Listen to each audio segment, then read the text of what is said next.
ఇటీవల విశాఖలో బోటు ప్రమాదం జరిగిన విషయం తెలిసింది. ఈ బోటు ప్రమాదంలో ప్రాణ నష్టం జరిగింది, ఆస్తి నష్టం జరిగింది. వారి కుటుంబాలకు ప్రభుత్వం అండగా ఉంటున్న సందర్భం మనం చూసాం. ప్రతిపక్ష పార్టీలు కూడా సపోర్ట్ చేసిన సందర్భాలు చూసాం. అయితే ఇప్పుడు జరిగింది విశాఖకి మత్స్యకారులకు భరోసా ఇచ్చారు. తమకు న్యాయం చేసే విధంగా తమ పనులు ముందు ముందు కూడా కాస్త ప్రభుత్వం చెప్పడం కానీ, సీఎం గారు చెప్పడం కానీ జరుగుతుందని వీళ్ళకి మాట ఇవ్వడం జరిగింది. మరి ఆయన ఇంకా ఏ మాటలు ఇచ్చారు, వీరికి ఎలాంటి భరోసా కల్పిస్తామన్నారో వారి మాటలు విన్నాం. ముఖ్యమంత్రితో మాట్లాడేసి ఈ ఆస్తి నష్టపరిహారం చూపిస్తానని చెప్పేసి నాకు ఒక భరోసా ఇచ్చాడు ఆయన. మోపిదేవి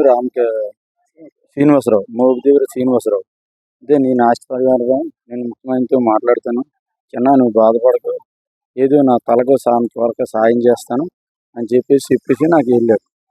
అంటే ఒక మత్స్యకారుల విషయానికి ఏదైనా డబ్బు సాయం అన్నారా, లేకపోతే ఏదైనా బోటు ప్రమాదం కదా బోటు తిరిగి ఇవ్వడమా, ఏదని చెప్పారా?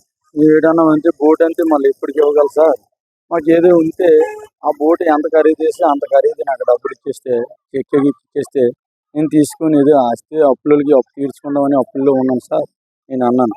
సరే అమ్మ నేను సీఎంతో మాట్లాడతాను అన్నట్టుగా మాట్లాడాడు.